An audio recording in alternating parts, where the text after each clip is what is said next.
Яндекс Практикум. Как освоить цифровую профессию с нуля? Шаг 1. Выберите курс в Яндекс Практикуме. Например, разработчик или дизайнер. Шаг 2. Практика, практика, практика, практика, практика, практика. Шаг 3. Не опоздайте на собеседование. Переходите на сайт Яндекс Практикума и начинайте учиться бесплатно. Друзья, здравствуйте. В разное время, в разные исторические периоды были империи, были небольшие государства. Но вот тема, которая мне всегда была интересна, это города-государства. Как один небольшой город смог свои щупальца протянуть вообще через моря, через расстояние, наладить торговлю, быть независимым и вообще существовать достаточно продолжительное количество времени. В первую очередь на ум, конечно, приходит Венецианская республика и Генуя, про которую мы с вами сегодня поговорим. Но прежде чем мы начнем этот удивительный, на мой взгляд, рассказ про экономику, мореплавание, дипломатию, я хочу вам сказать, что 30 августа будет первый фестиваль моего журнала «Чтиво». Там будет музыка, там будут всякие разные интересные стендапы.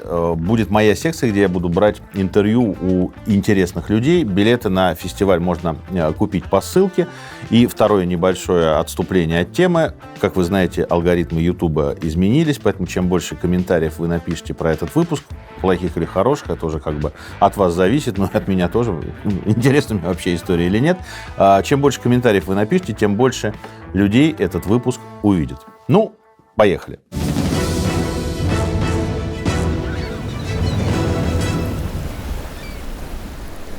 Генуя, итальянский город, порт, родина Колумба, Паганини, банковского дела и джинсов. Колонии генуэзские простирались от Атлантического побережья Северной Африки до, в это вообще невозможно поверить, но да, до Крыма.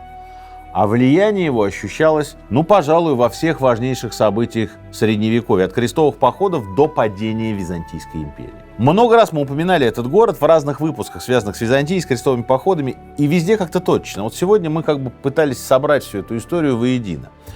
Мы о Генуе почему-то знаем значительно меньше, чем о его соседях-соперниках. Это, прежде всего, Венеция, Флоренция и Милан. Удивительно, но Генуэзская республика существовала в Северной Италии на протяжении 700 лет. И часто ее называли «Ла Суперба» – «превосходная», или «Ла Доминанте дей Мари» – «владычица морей», значительно задолго до того, как владычицей морей в Британию назовут. И все это было совершенно не фигурой речи. Маленькое поселение, никаких тебе благоприятных стартовых условий. И вдруг вот этот город вырастает прям в сильную морскую империю, которая стоит у истоков европейской колонизации и заодно у истоков международной финансовой системы.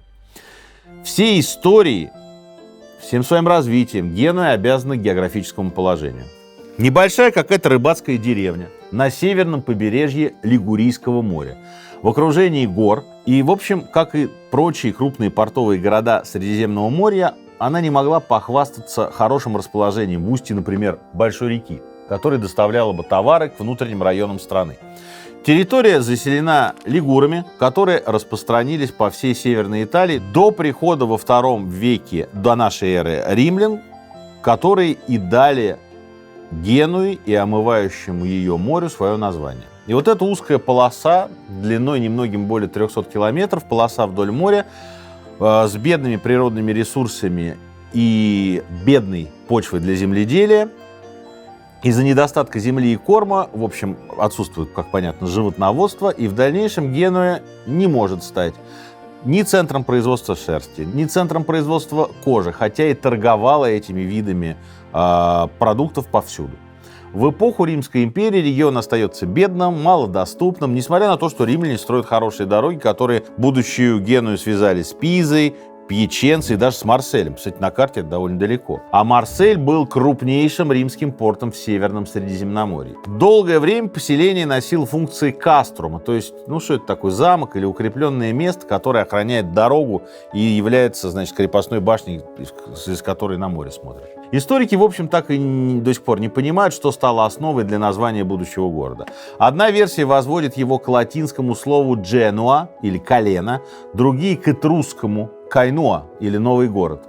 Наиболее красивой, мне кажется, гипотеза, что название пошло от двуликого бога Януса и символизирует, что город одной стороной обращен к горам, другим к морю, другой стороной к морю. История не сохранила ни одного римского здания той эпохи, но форма города с его древней гаванью в серповидной бухте и старой частью на холмах оставалась во все периоды его существования. Римская империя распалась, наступают смутные времена. 5 век нашей эры, Лигурию захватили остготы. После этого какое-то время она находится под контролем Византийской империи, и, наконец, в середине 7 века туда приходят лангобарды. Все это время Генуя продолжает существовать как дыра, провинция в забвении. Иногда туда доносят какие-то отголоски громких событий. То есть, понятно же, нет же никакой медиа, нет никакого интернета. Вот сидят они, значит, в своей Генуе, эти рыбаки, полуторговцы. А вы знаете, что, оказывается, империя-то в Риме грохнулась. Теперь вот там вроде Константинополь центр. Ну и что? Рим поближе вроде был. Константинополь вроде подальше. Нам-то чего? Периоду господства лангобардов город обязан укреплением христианства и строительством первых церквей и монастырей.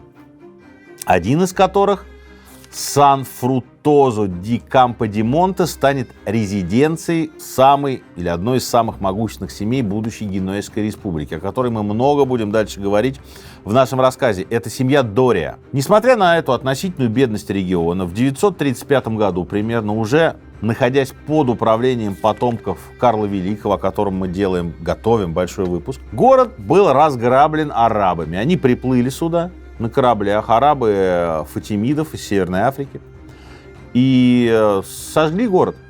А жителей большинство угнали в рабство, потому что брать нечего, там бедность. Дайте хоть людей возьмем, продадим потом на рынке. Источники не приводят подробности, но, возможно, к X веку город уже был достаточно крупным центром торговли.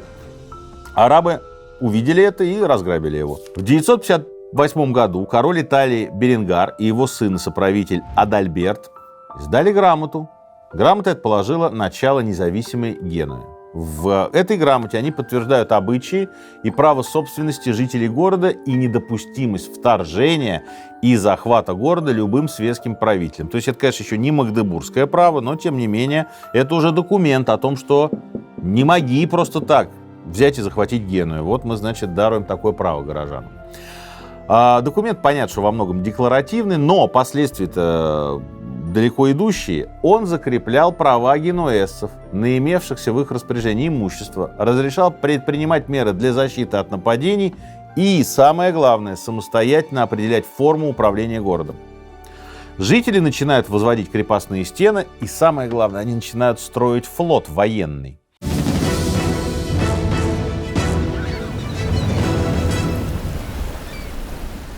В 1407 году группа генуэзских менял объединилась в особый союз – Товарищество Сан-Джорджо. И именно тогда, по данным многих исторических источников, появился первый в мире коммерческий банк. Кстати, само слово «банк» произошло от итальянского «банко». Это скамья, на которой менялы раскладывали монеты. Банк Сан-Джорджо официально и с разрешения властей принимал частные вклады, выдавал кредиты и даже имел право осуществлять денежные переводы в другие государства. Каждая операция, конечно же, фиксировалась в специальных бухгалтерских книгах. А куда без этого? Был устав. Согласно нему, во главе банка стояло 4 консула. Такой, можно сказать, совет директоров. Он оценивал риски вложений и надежность залога. Что немаловажно, каждый из консулов был либо в дружественных, либо в родственных отношениях с семействами генуэзской аристократии. Такие связи обеспечивали протекцию и покровительство. По этой причине банк финансировал многие генуэзские колонии и даже управлял целыми провинциями. А еще в пору своего расцвета банк охотно выдавал суды венценосным особам, католическим королям, императору Карлу V. И не поверите, но клиентом банка Сан-Джорджо был сам Христофор Колумб. Вот так предприимчивость генуэзских менял в начале 15 века изменила ход истории, и коммерческий банк обрел репутацию самого надежного места хранения капиталов. Это была совместная с .банк рубрика «Бизнесу быть», в которой мы рассказываем про бизнес в контексте истории. Регистрируйте ИП с .банк и получите обслуживание счета и онлайн-бухгалтерию бесплатно навсегда. Ссылка в описании.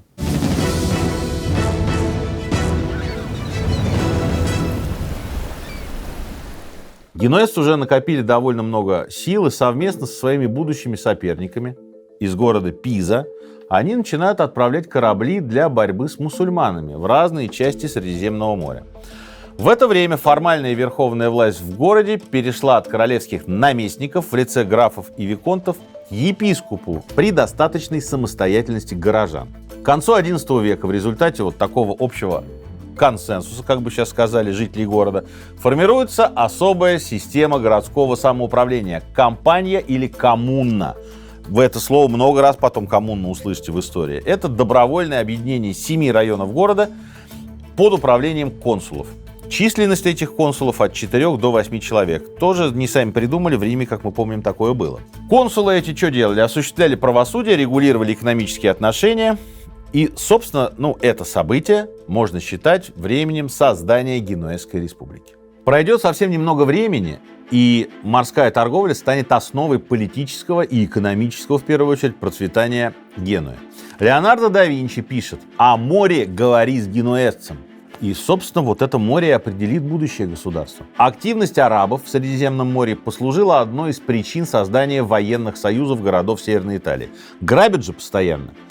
Также приплывают на кораблях и сжигают, население угоняют в рабство. И вот в 1087 году Генуя и Пиза решили объединиться в борьбе против захватчиков и совершают дерзкий морской десант на Тунис, тем самым в какой-то момент отомстив арабам за вот этот разрушительный налет на Лигурию 150 лет назад. Нападение — это свидетельство того, что генуэзцы — это не просто вам какие-то там заштатные рыбаки, это люди, которые сказали: мы тоже хотим побороться за господство в Средиземном море, и вообще давайте поучаствуем как-то, мусульман-то погоним. С Сицилии, с Сардинии, близлежащих, это ведь очень важные рынки для молодой Генуэзской республики. Интересно, что во время этой операции итальянцы впервые надели одежды паломников, а Генуя вскоре выберет в качестве своего государственного флага Красный крест Святого Георгия, который станет потом легендарным символом первых крестоносцев.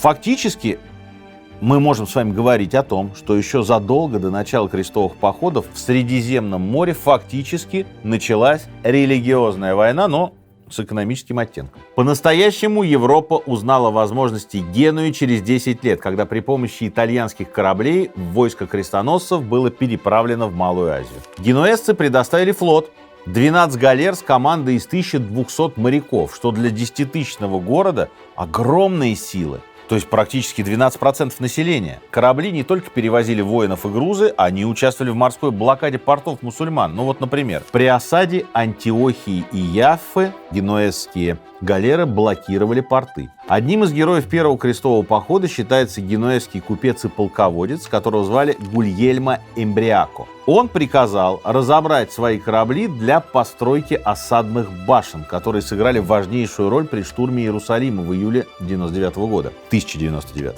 В дальнейшем генуэзцы еще больше увеличили свое морское присутствие на Святой Земле и принимали участие в большинстве операций. Взятие Цезарии, взятие Арсуфа, взятие Кесарии. Король Иерусалима Балдуин I за помощь крестоносцам даровал Генуе город Библ в Ливане.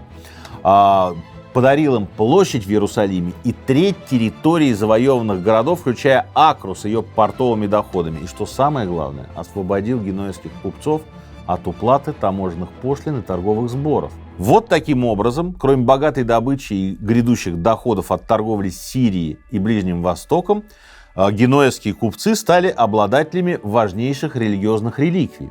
Эмбриако привез на родину мощи Иоанна Крестителя и святую чашу, из которой, как верили генуэзцы, пил Иисус Христос. Что такое эти реликвии? Можно сказать, предметы культа в церкви, в храм поставили, и хорошо. Но на самом деле это супер важный, назовем его, пиар-эффект, который произведен был в Западной Европе. Генуэзцы не просто моряки, они не просто крестоносцев перевезли, не просто помогли еще взять Иерусалим. Так случилось, что вот божественное открытие этих реликвий, то есть это не простой город, если Господь открыл ему свои реликвии. Посмотрите, это очень важно. И, в общем, таким образом Генуя получает огромный авторитет среди христиан Европы. Дальше больше растут доходы, Генуя становится мощной морской республикой, и она совершенно не уступает городам из других частей Италии, Венеции и Пизе. Ну, очевидно, что Пиза — это ситуативный друг, Венеция пока вообще никакой не друг, а дальше это будут будущие соперники и враги Генуи, которые, в общем, ее и уничтожат. Но обо всем по порядку. В 1133 году Генуя получила от папы Иннокентия II в свое владение Корсику, усилив таким образом влияние на соседний остров Сардинию. Корсиканцы долгие годы новым хозяевам сопротивлялись, и окончательно остров вошел в состав Генуэзской республики только в 1387 году. Ну, пару слов о жителях Корсики. Это, в общем, достаточно духовитые люди. Они никогда не имели собственной... Ну, один раз была попытка сделать собственную конституцию и добиться независимости. Сначала они подчинялись Генуе. Сейчас это территория Франции, но люди, которые на Корсике были, знают, что указатели на Корсике написаны на двух языках, на французском и на корсиканском названии городов. И многие таблички с названием города по-французски имеют следы, такие маленькие аккуратные дырки, по слухам, от автомата Калашникова. Точно мы этого не знаем, но корсиканцы совершенно не рады французам. Но это когда-нибудь, может, мы сделаем об этом выпуск. Давайте все-таки про Геную. Генуэзские консулы получают от Папы Римского привилегии в торговле и заключают военные соглашения с городами Прованса. Тоже, в общем, вы знаете о Провансе, выпуск про альбегойские войны, про катаров. Прованс — богатейшая территория. Дальше едем. Генуэзцы смотрят на запад. Что там за Пиренейским холмом-то, за Пиренейскими горами? Большая часть Пиренейского полуострова находится под властью мусульман, мавров. В 1147 году в составе объединенного войска Кастилии, Каталонии и Прованса генуэзцы захватывают Альмерию. Это важнейший мусульманский опорный пункт на испанском юге. А на следующий год они получают часть завоеванного города Тартоса. Что с этой землей, вы спросите меня, делать? Ну, как бы где, вот, посмотрите на карте, где Генуя, где Тартоса или Альмерия, да? Ну, черт знает где, друг от друга огромное расстояние. Генуэзцы практикуют передачу земли в управление частным лицам, но своим гражданам. Граждане берут эту землю, но взамен обязываются быть верными городу, защищать территорию и не взимать на этой территории пошлины и налоги с генуэзских купцов. Таким образом, Генуя, с одной стороны, не тратит деньги на содержание своих далеких от центра колоний, а с другой создает первые экстерриториальные зоны свободной торговли под контролем уважаемых и надежных своих людей. И вот именно торговля, морские перевозки, несмотря на активность в военных кампаниях, стали основными источниками доходов города. Купцы своими выгодными торговыми предложениями заинтересовывают местных властителей, что позволяет Генуе контролировать большую часть рынка Средиземного моря от Пиренеев до Византии. Ну, давайте расшифруем этот тезис, что значит более выгодные предложения. Ну, если ты пошлин не платишь и никаких сборов, это значит, что вот ты везешь пряности. Вот у венецианцев пряность стоит там 25 рублей, потому что они 10 рублей из этого пошлинами отдают. А у тебя пошлин нет, ты продаешь по 18, например. Конечно, купят у тебя. Вот, собственно, основа любой торговли строится на этом. С кем торгуют? Основные торговые регионы: Иерусалимское королевство, где сидят крестоносцы, Египет, Северная Африка. Надо сказать, что участие в столкновениях на Святой Земле совершенно не мешает генуэзцам и с мусульманами взаимовыгодно торговать, как на своей, так и на чужой территории. Чем торгуют? Шерсть, ткани, серебро. Все это перевозится на весельных галерах. Это судно 30-50 метров, 100 моряков на корабле. Если какой-то кипиш, моряки моментально превращаются в опытных солдат или пиратов, как карта ляжет. И особая популярность и особый страх вызывают знаменитые генуэзские арбалеты. Местные жители славятся производством этих орудий смерти. Представляете, как выглядит арбалет? Это такая механическая штука, как лук, только более тяжелый. Стрела арбалета называется болт. И она, в общем, в отличие от стрелы из лука, пробивает доспехи рыцаря. То есть смертоносное оружие. Потом галеры заменяются на более вместительные суда. Меняется ассортимент генуэзских товаров. Зерно появляется, лес, соль. Все это начинает занимать все больше и больше объем морских перевозок. Как и Венеция, Генуя становится одним из основных средиземноморских центров работорговли. Рабы привозятся из Испании, из Северной Африки, и потом перепродаются местным жителям. Да и что греха таить, перепродаются и не только на внешние рынки, но и во внутренние, в другие города Италии вполне себе существует. То есть это еще до всего, до американского рабства, до испанских колоний. Все это процветает в Европе. Тем не менее, для граждан города совершенно другие права, конечно. Вы входите в коммуну, вы член городского управления или вы член вообще городского социума, для вас другие права. Вы можете заниматься под флагом республики торговлей, можете воевать, но горожанину запрещено заниматься самостоятельным пиратством в отношении союзных Генуи областей и городов.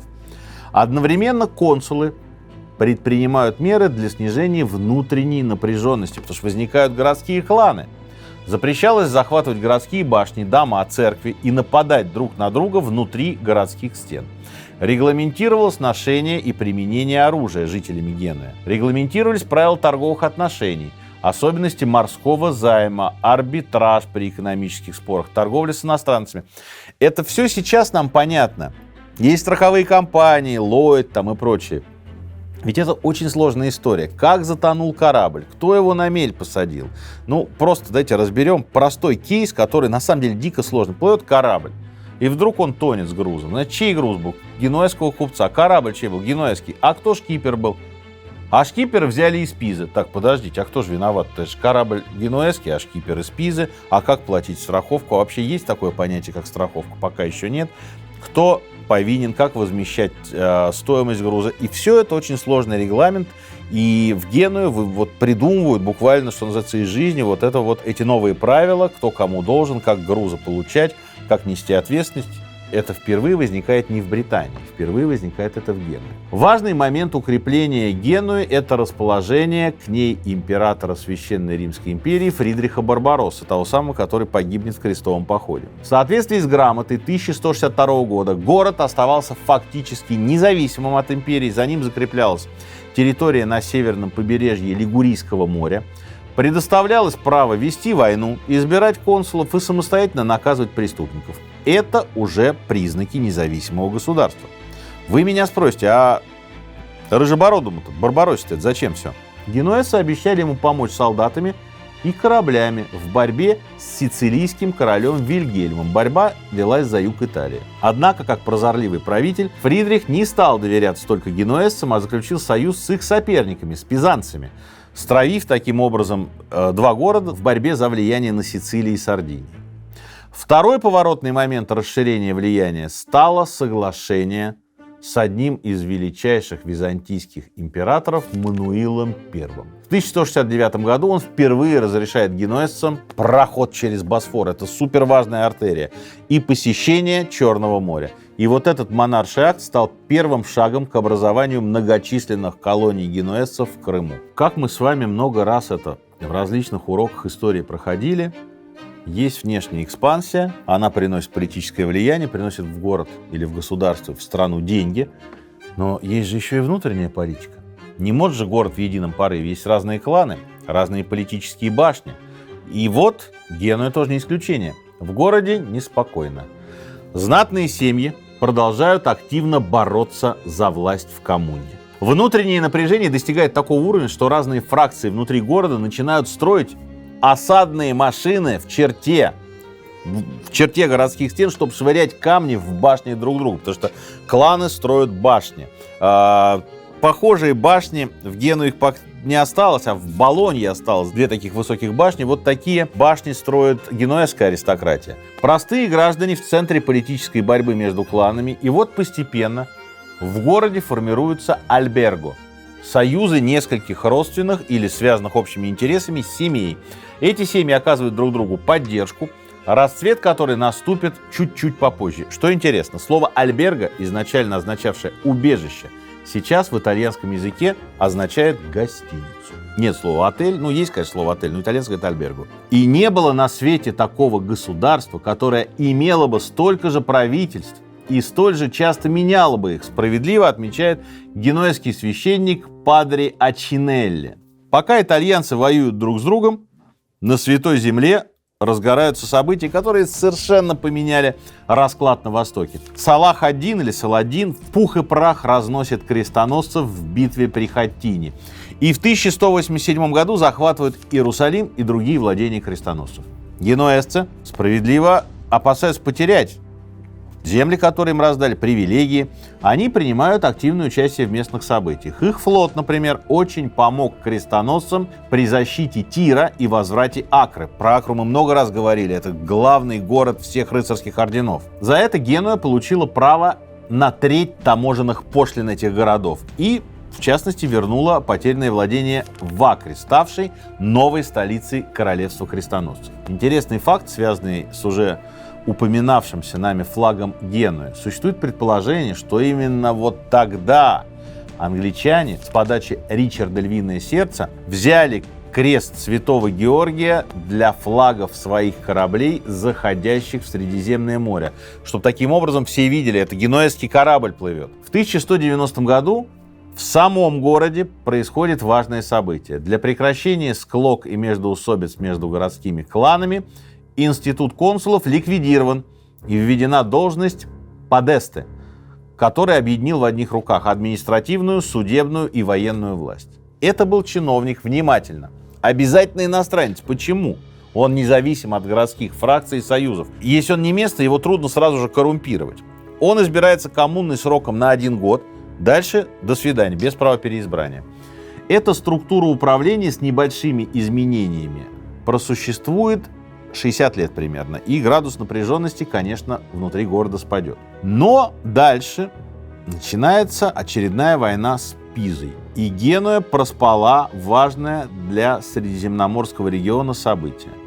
В 1204 году крестоносцы, мы с вами об этом уже говорили, наускиваемые Венецией, которая вообще хотела давным-давно Константинополь побороть как прямого конкурента торгового. Так вот, крестоносцы, получив флот и деньги от Венеции, захватили и разграбили христианский город, столицу Великой империи Византийской, город Константинополь. И, собственно, Византия пала, и началась Латинская империя. Более слабая, более меньшего размера формирования. Все мы с вами в выпусках про Византию это уже обсуждали. В результате Венеция получила больше трети территории бывшей империи, остров Крит и эксклюзив на торговлю с арабским миром и странами на берегах Черного моря. А Генуя — шиш с маслом. Но надо возвращать все это.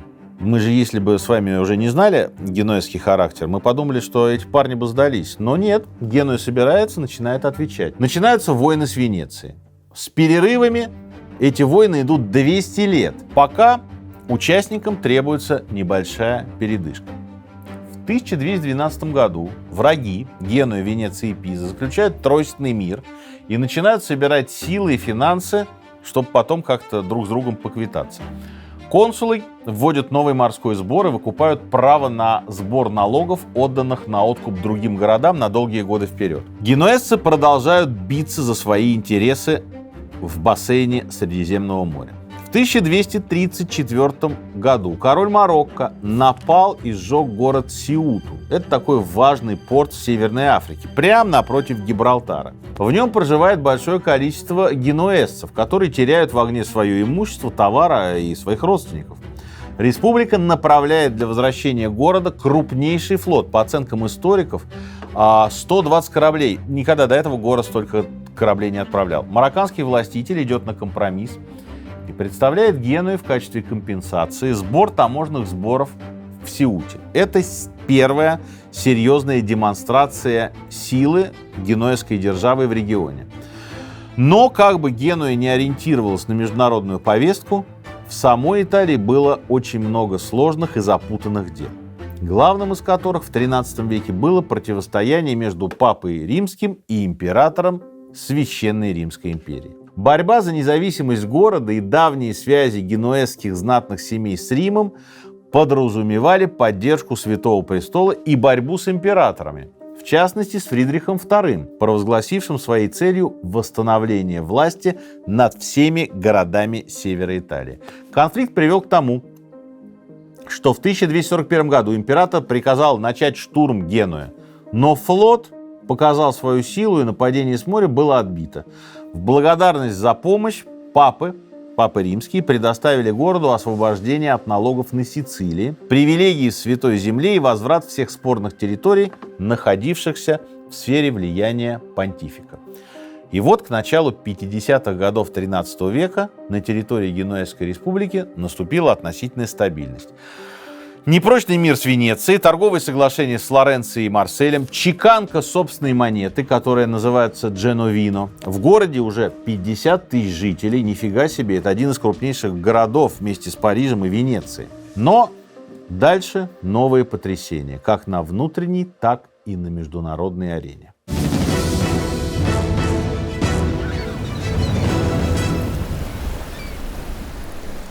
Период относительного благополучия заканчивается диким кризисом, когда правители города просто не сумели переориентировать военную экономику в мирное русло, что приводит к снижению заказов на перевозки, падению ремесленного производства и банкротству нескольких генуэзских банков, которые участвовали в финансировании торговли и которые выдавали векселя городской знати. Дальше последует вооруженное восстание простого народа, который беднел. В январе 1257 года это восстание провозгласило капитаном народа обычного члена городской коммуны Гульельма Боканегра. Он был богатым, но совершенно незнатным человеком. Видимо, у него было политическое чутье, он как-то неожиданно для всех оказался в нужном месте и поднялся к вершинам власти. Вот он стал правителем, и во время его правления этот непрочный, а, я думаю, лживый с двух сторон мир с Венецией рухнул. Причина разрыва с Венецией найдена далеко за пределами Италии. Вдумайтесь. Формальный повод – спор из-за принадлежности территории монастыря святого Саввы в Акре. Монастырь находится между Генуэзским и Венецианским кварталом. К конфликту с двух сторон примкнули все главные на тот момент силы в Иерусалимском королевстве. Местная знать, ордена тамплиеров, госпитальеров, пизанцы. В ответ на вполне пиратский, в общем, захват Генуи венецианских кораблей, венецианцы в 1258 году полностью разгромили генуэзцев в Акре, выгнали их из города. Если быть честными, в перспективе генуэзцам-то повезло.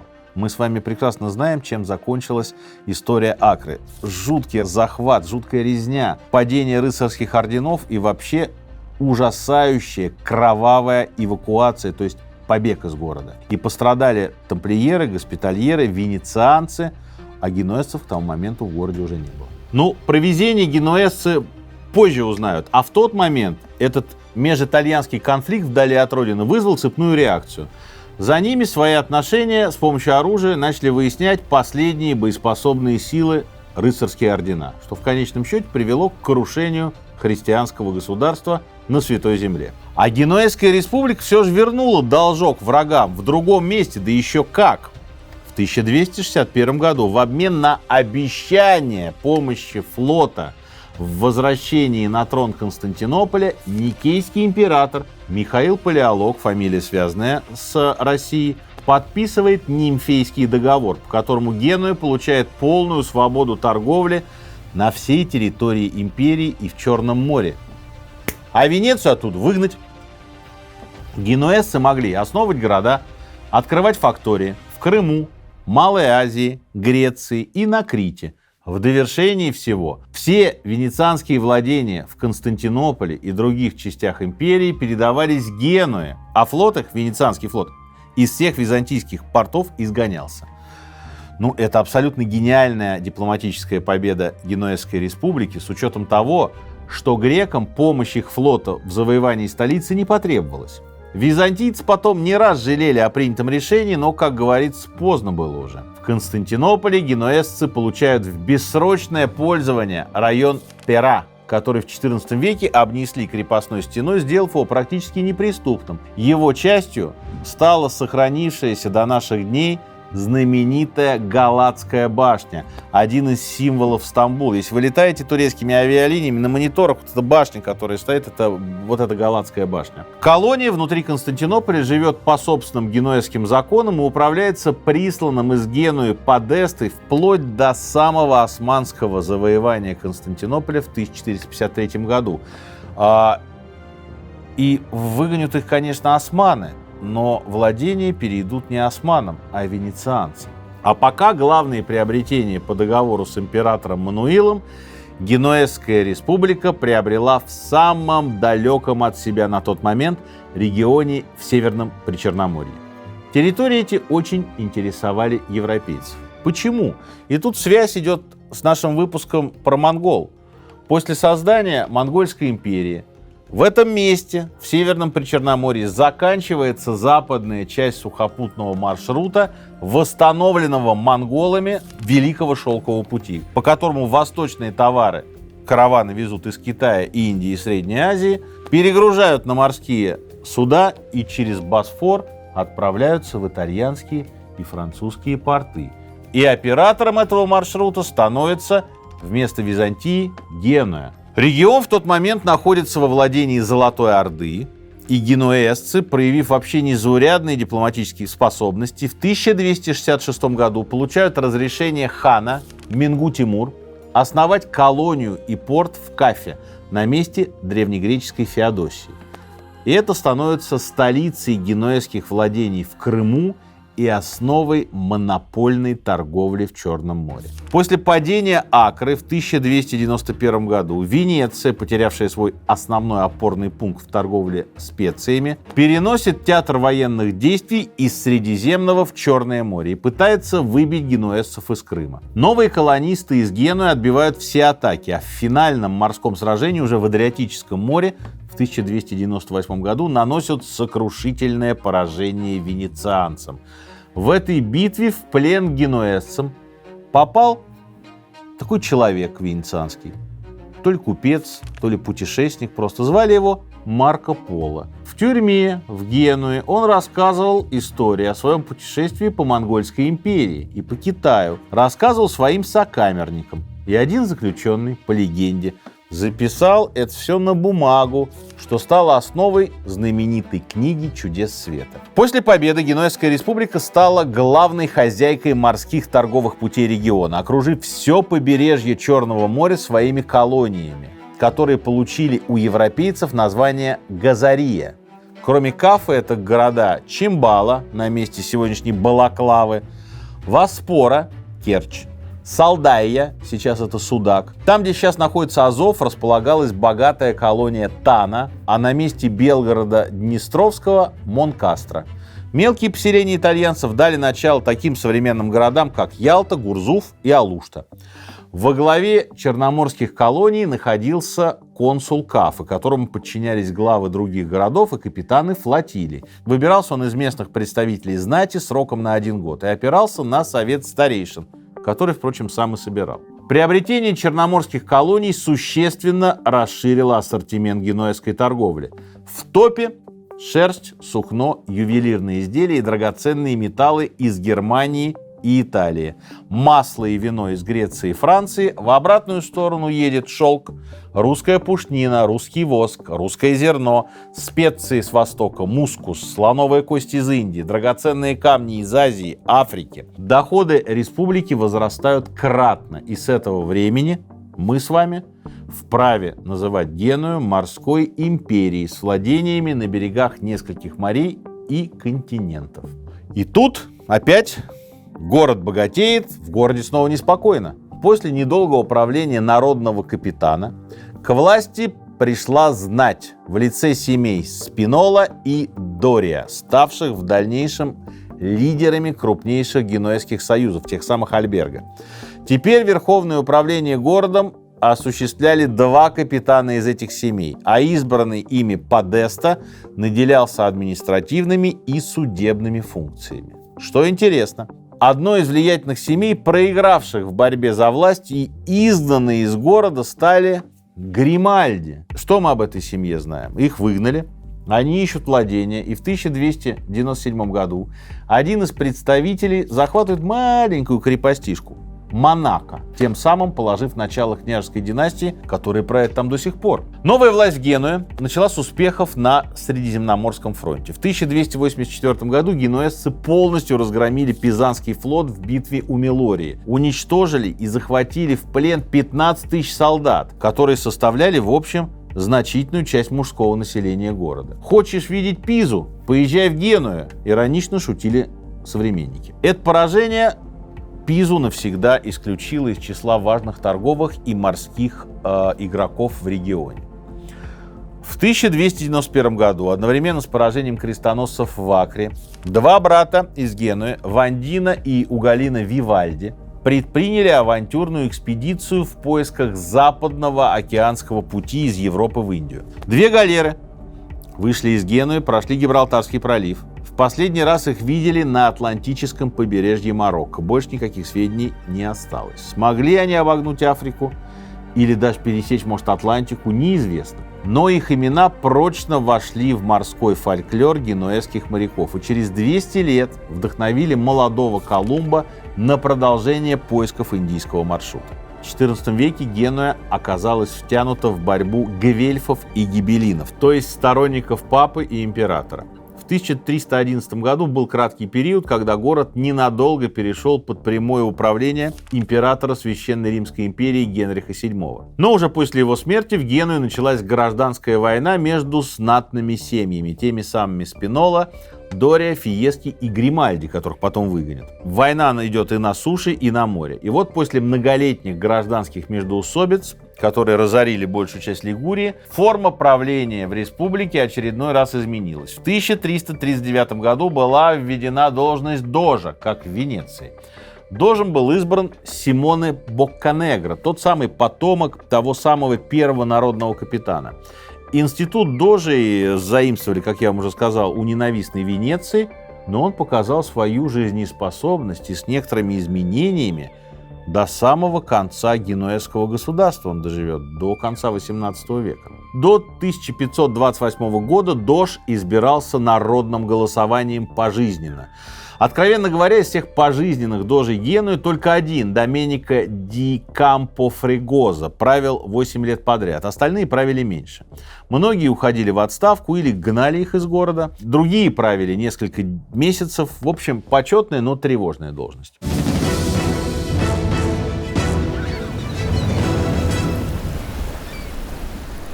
В середине XIV века в Европу пришла черная смерть. Чума. О ней говорили в нашем выпуске про эпидемии. И чума уничтожила по разным оценкам от 30 до 60% населения континента. А виновник этого – генуэзцы. Это их корабли привезли чуму из зараженного Крыма, привезли ее в Европу. Существует легенда, что татары во время осады Генуэзской крепости в Крыму забрасывали город умершими от чумы через катапульты. Бросали эти трупы, и крымская Кафа оказалась заражена, потому что началась эвакуация, и в результате генуэзские корабли доставили бациллы чумы в Европу. В следующем году в результате эпидемии около 40 тысяч человек умерло в Генуе, а во всей Италии около 30% жителей. Наиболее серьезно чума выкосила Венецию, что привело к падению объемов ремесленного производства. В первую очередь пострадали ткачи. Удивительно, но этим воспользовались соседи из немецкого Аугсбурга, который стал центром европейских ткацких мануфактур. Генуэзский торговый объем во время эпидемии не упал, что удивительно, а наоборот неуклонно от года к году возрастал. Так, например, в 1347 году стоимость заморских товаров, которых перевозил флот Генуи, составил 1 миллион 400 тысяч ливров, а в 1353 – 1 миллион 700 тысяч ливров. Номенклатура поменялась. Из-за отсутствия рабочих рук уменьшились объемы производства таких товаров, как ткани, хлопок, зерно. Одновременно наибольший доход приносили специи, перец и имбирь.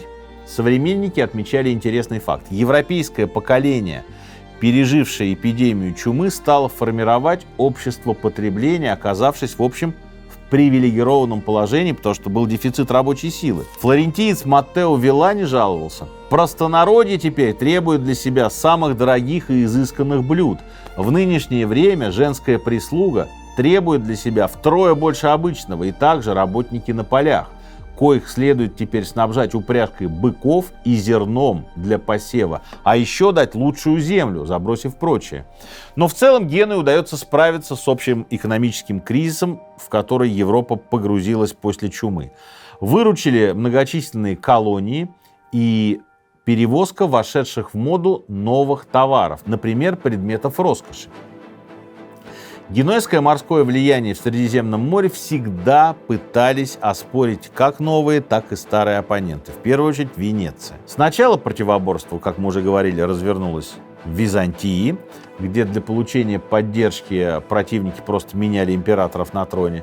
Позже к конфликту с двух сторон присоединилась Венгрия, Австрия и Милан. В течение нескольких лет Генуя и Венеция вели с переменным успехом сражения на море, на суше. В какой-то момент генуэзская партия даже смогла взять в блокаду Венецию, но в итоге венецианцы победили. В 1380 году был, наконец, заключен мир, который закончил эту многолетнюю войну городов-государств. Не получив очевидных территориальных приобретений и выплат, Венеция, как победившая страна, стала резко усиливаться в ранге морской и торговой державы. В Черном море стали укрепляться новые игроки – турки, которые так поглядывали на генуэзские колонии в Греции и Крыму. Сама Генуя потеряла морское превосходство в Средиземном море и стала искать новые пути для экономического развития. Началась эпоха Возрождения. В 1407 году в городе для управления огромным государственным долгом, который появился после войны с Венецией, создается банк Святого Георгия, считающийся наряду с банком из города Сиенны, банк Монте-дей-Пасchi, старейшим банковским учреждением в мире. Вскоре этот банк становится не только финансовым, но и важнейшим политическим институтом города. Ему передается в управление Корсика и черноморские колонии Генуи. Банк получает невиданные для банка преимущества. Он, смотрите, что делает. Чеканит монету, устанавливает выгодный для себя курс золотой и серебряной монеты. И фактически, это, наверное, первый случай в истории, когда банк становится государством в государстве. Банк возглавляет собрание из 20 лиц. Исполнительную власть осуществляет совет, состоявший из 8 почетных граждан-протекторов. Их опять избирают на год с правом переизбрания через 3 года. Новый дож республики после вступления в должность клянется не посягать на независимость банка. Ну что, абсолютное государство в государстве. Неудивительно, что банк Святого Георгия стал хорошим примером при создании в 17 веке и британской, и голландской Остинских компаний. К сожалению, в период снижения вещевого товарооборота все большее развитие получала работорговля. Именно генуэзцы, а не турки, первыми создали в Крымской Кафе крупнейший невольничий рынок, на котором успешно торговали пленниками разных национальностей, из Золотой Орды, например. Оттуда живой товар едет в Византию, Египет и в Италию. Вдумайтесь, в самой Генуе еще в 15 веке, через 10 лет после падения Римской империи, во многих семьях большое количество рабов. Более 80% составляли рабыни, работавшие в домашнем хозяйстве. А часто они даже не работали, а были наложницами у своих господ. Цена лучших рабынь в возрасте от 20 до 26 лет могла достигать 100 ливров. Ну, для сравнения, что такое 100 ливров? Это стоимость дома или стоимость двухлетнего жалования моряка. Аналогичная ситуация с невольниками была в Венеции и Флоренции. Во второй половине 15 века происходят важнейшие события, которые перекроили карту Европы и, в общем, существенно повлияли на судьбу города. Главное событие – падение Константинополя и Византийской империи. Для генуэзцев это принесло только негативные последствия. Турки выгнали их из Константинополя, захватили греческие колонии в Фокее, на Лесбосе, установили контроль за Кипром и, самое страшное для генуэзской экономики, были потеряны черноморские колонии. В Средиземном море Генуе давно уже не было места, здесь полностью рулили османы. Венеция здесь главный игрок. На суше торговля в руках Англии, Франции и Германии. И вот так, за короткий период, Генуя из мощной морской империи превратилась просто в один из портовых итальянских городов с нестабильной властью, ворохом внутренних проблем, с внешним давлением. Мало того, во второй половине 15 века она еще и потеряла свою независимость. Попеременно Генуя находится под властью то Франции, то Милана. Но к своему начальному состоянию бедного прозябающего городка Генуя не вернулась, а снова нашла дорогу к восстановлению своего процветания. Понимая техническую отсталость своего флота, генуэзцы постепенно заменяют галеры на когги, основные суда ганзейских купцов, про Ганзу мы рассказывали уже, и начинают возить товары во Фландрию и Англию. Потеряв восточных торговых партнеров, Генуя трансформируется из морского порта в индустриальный город и основывает собственное производство. Что они производят? Шерсть, хлопок, шелк, бумагу. Именно в 15 веке в Генуе и французском городе Ним начали делать хлопчатобумажную ткань, которая впоследствии по названиям этих городов получит название джинсовая ткань и ткань деним, то есть деним, из города Ним. По легенде, из джинсовой ткани были сделаны паруса каравелл Колумба, а потом из-за своей прочности эта ткань стала использоваться итальянскими и английскими моряками, дав начало созданию одного из самых популярных, да не одного из самых, самого популярного вида одежды в истории человечества – джинсов. Конечно, нельзя не отметить еще один факт. Генуя – это родина Христофора Колумба. Он родился в 1451 году в торговом районе ремесленников. Там всю свою юность провел. И очевидно, что вот город-то морской, и человек из семьи ткача все равно пропитался этим духом и превратился, вырос в известного мореплавателя. Забавно, но Колумб практически никогда не вспоминал о своей родине. И это дало основание некоторым биографам вообще сомневаться, а в Генуе ли он родился. Но за 2 года до своей смерти, в 1504 году, Колумб пишет письмо руководителям банка Святого Георгия о том, что его сердце навсегда останется на родине, в Генуе, и он хотел, чтобы они получали 1/10 часть его прибыли в Новом Свете и направляли их на благо развития Генуи. Вряд ли это был ностальгией, скорее всего, это был вариант погашения старого долга перед банком, но легенда красивая. В любом случае, намерение вице-короля и губернатора огромных территорий так и не было осуществлено. Как мы помним, история взаимоотношений Генуи со Священной Римской империей переживала разные этапы. Очередной виток – 1519 год. Молодой император Карл V. В ходе итальянских войн с французским королем Франциском I союзная его армия 30 мая 1522 года захватила и разграбила находящуюся под контролем Франции Геную. Это был первый случай за 600 лет, когда в город вошли враги. Генуя понесла огромные потери, как по убитым, так и по стоимости похищенного имущества. Через 5 лет схожий по результатам захват Рима имперскими войсками выбросит вечный город из европейской повестки на несколько веков. Удивительно, но после такой катастрофы Генуя выстояла. В критический момент, когда вопрос стоял о выживании города, инициативу в свои руки взял 60-летний представитель той самой семьи Дория. Его судьбоносным решением стал переход со службы Франции на сторону императора, что, конечно, было предательством.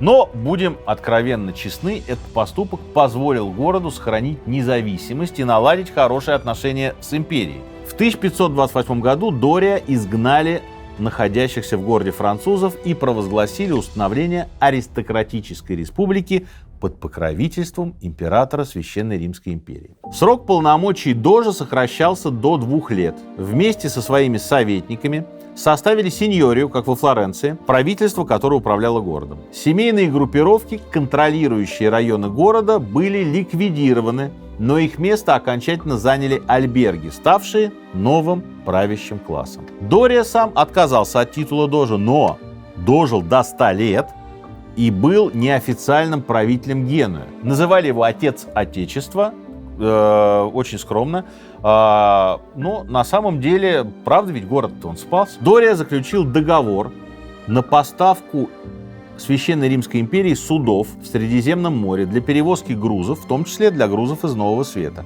А еще он активно содействовал поиску рабочей силы на гребной флот и в колониях Испании, используя, собственно, отлаженные генуэзские связи на том самом невольничьем рынке. Именно Дория посоветовал банку Святого Георгия предложить Карлу V денежный займ, в котором император, несмотря на тесное сотрудничество с немецким банкиром Якобом Фуггером, всегда нуждался. О Фуггерах мы расскажем позднее, мы готовим большой выпуск. Генуэзцы и до этого сужали деньги частным лицам. Кроме половины аристократических семей самого города, клиенты банка королева Изабелла Кастильская, Колумб. Но XVI век стал вершиной финансового могущества. Банк Генуя, в общем, в конкурентной борьбе победил самих Медичи. История кредитного дела в Генуе начиналась вообще задолго до основания Банка Святого Георгия. Первая зарегистрированная государственная облигация, вдумайтесь, датируется 1150 годом, когда коммуна собрала 400 лир, предоставив инвесторам налоговые поступления, полученные от владельцев торговых палаток на рынке. В XIII веке в Генуе были выпущены облигации, по которым платили 7% годовых.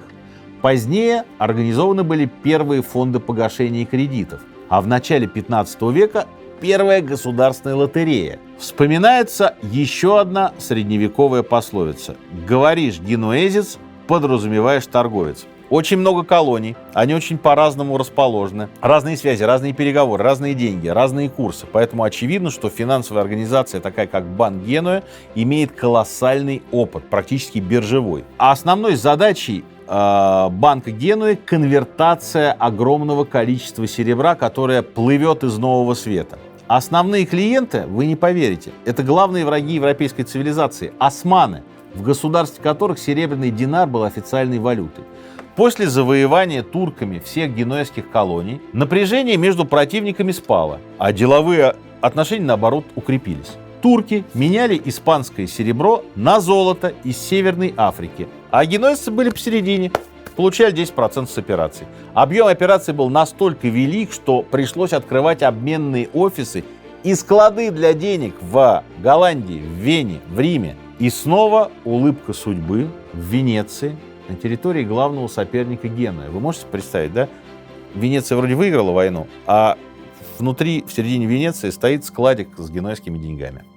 Объем ввозимого только в Геную из испанских портов серебра можно частично узнать из портовых журналов. За первые 80 лет 17 века было ввезено 2700 тонн серебра. Сюда нужно прибавить частные суда и, конечно, контрабанду, которая занимала огромную часть рынка, в какие-то моменты до половины. В городе бесперебойно работал монетный двор, выплавлявший серебряные слитки установленного веса. Генуэзские посредники эти слитки продавали разным покупателям: венецианским банкирам, флорентийским и миланским брокерам, турецким купцам. И таким образом постоянно держали выгодный курс обмена, выгодный, конечно, для себя. Кроме создания европейского рынка драгметаллов, генуэзские банкиры перехватили у немцев инициативу в кредитовании частных лиц. Упомянутые Фуггеры, герои нашего следующего выпуска, от своего имени выдавали кредиты императорам, аристократам и несли персональную ответственность за неисполнение перед своими кредиторами. То есть, если король денег Фуггерам не отдавал, Фуггеры своим инвесторам должны были из своего кармана отдать. Очевидно, что монархи под воздействием непредвиденных обстоятельств, например, войны или гибели флота с ценным грузом, могли сказать: денег нет, до свидания. Именно объявленный дефолт Филиппа II в 1557 году привел к краху могущества Фуггеров. И вот эта дата стала началом новой эры расчетов в европейском банковском деле. Наученный горьким опытом предшественников, новый генуэзский консорциум действовал хитрее. Он кредитовал короля группами банковских семей. В свою очередь, потом каждая из этих семей перепродавала части долга на финансовых рынках Европы. Таким образом, все это тасовалось между партнерами. Такая практика взаимозачетов позволяла банкирам получать от короля или императора его долги перед другими банкирами, а дальше перепродавать их по цепочке. король мог обязаться перечислить сумму кредита другому банку, который предъявлял ему вексель к оплате. Вот эта вот система фьючерсных сделок, деривативов, она вся родилась тогда. Подобная схема защиты кредитов от черного лебедя, от войны или там от кораблекрушения дожила до наших дней. К началу 17 века генуэзцы уже практически единолично выполняли функции главных банкиров испанской монархии и распоряжались финансами государства. Карл V в благодарность за финансовую помощь часто предлагал своим банковским агентам колонии. Колоний было очень много, особенно в Новом Свете.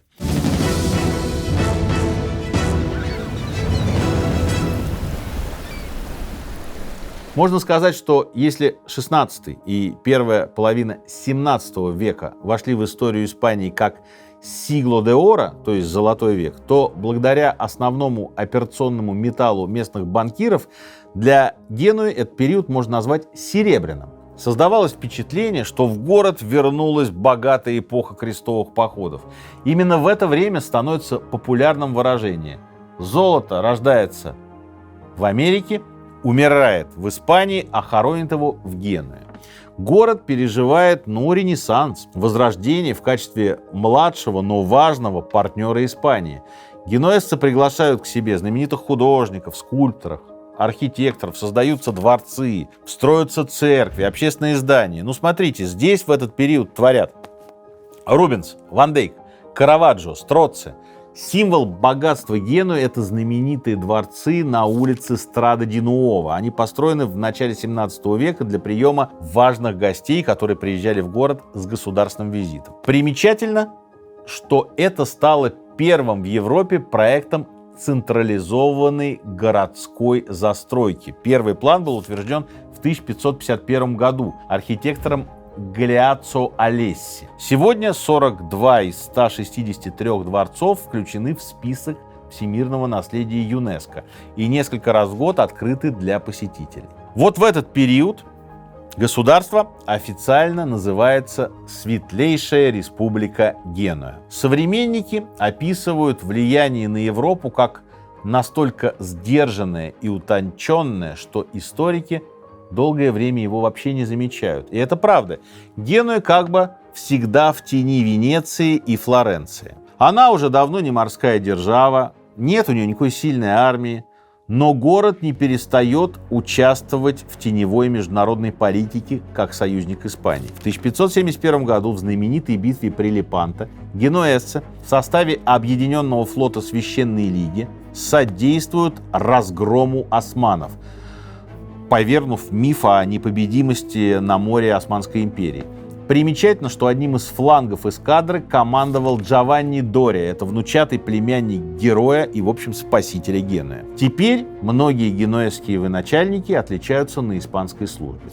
Еще один генуэзец, Амброзио Спинола, успешно командовал испанскими войсками в Нидерландах в ходе 30-летней войны. Во время этой кампании Генуя вновь была захвачена французами в 1625 году. Но испанцы город освободили, опасаясь потерять важного экономического партнера. И вот с тех пор генуэзцы живут под постоянной угрозой французского вторжения. Собственных сил нет. Вынуждены генуэзцы разместить у себя мощный испанский гарнизон. Но, как мы знаем, могущество Габсбургов, которое основывалось на золоте и серебре из Нового Света, в 17 веке стало клониться к закату. Страна проспала развитие мануфактур, капиталистические отношения. На континенте главным игроком стала Франция, а на море – Англия. Дальше идет череда финансовых кризисов и даже банкротства испанской короны. Многие банковские дома от этого страдают, и в частности Генуя. Как мы знаем, это большой кредитор испанцев, и банкротство Габсбургов – это банкротство Генуя. В 1656 году снова чума, которая огромную смертность в городе несет. В XVIII веке от Генуэзской республики откалываются оставшиеся колонии. В 1741 году была потеряна крепость Табарка в Тунисе, а в 1755 в результате восстания и провозглашения республики откалывается Корсика, которой Генуя управляла на протяжении многих столетий. В регионе усиливается королевство Сардиния, а Генуя, будучи фактически страной без войск, начинает вступать в многочисленные альянсы, чтобы хоть как-то свою независимость сохранить. Во второй половине XVIII века, по итогам войн за австрийское наследство, Испанию окончательно сбрасывают с европейского пьедестала, защитить Геную больше некому. В 1797 году, под влиянием французской революции, генуэзские якобинцы устроили беспорядки на улицах Генуи, чем воспользовался Наполеон, который уже Северную Италию к тому моменту захватил. Наполеон был корсиканцем, то есть родился на том самом острове, который очень долго управлялся генуэзцами. 17 июня 1797 года последний в истории дож Бриньоле добровольно сложил свои полномочия. И Генуэзская республика свое существование прекратила. На ее месте была создана марионеточная Лигурийская республика под протекторатом Франции. Просуществовало все это 8 лет. После коронации Наполеона в 1805 году Генуя была присоединена к Франции в качестве департамента. А после свержения Наполеона по условиям Венского конгресса отошла к Сардинскому королевству. 17 марта 1861 года король Сардинии Виктор Эммануил II провозгласил создание единого королевства Италии. Впервые Италия объединилась, впервые после падения Римской империи. Что сегодня? Сегодня Генуя шестой по величине город и крупнейший морской порт страны. Еще один из центров итальянского наркотрафика. Родина знаменитого соуса песто и город, где начал свой преступный путь Донато Беланче, печально знаменитый лигурийский монстр из конца 90-х годов прошлого века. Об этом монстре мы с моим коллегой Александром Файбом вам когда-нибудь расскажем в рамках нашего серийного номера. Вот такая удивительная была история у города Генуя. От морской империи до, в общем, уже небольшого порта на территории современной Италии. Дорогие друзья, спасибо за то, что смотрите уроки истории. Ставьте лайки, если вам понравился этот выпуск, пишите комментарии и подписывайтесь на канал, если вы еще этого не сделали.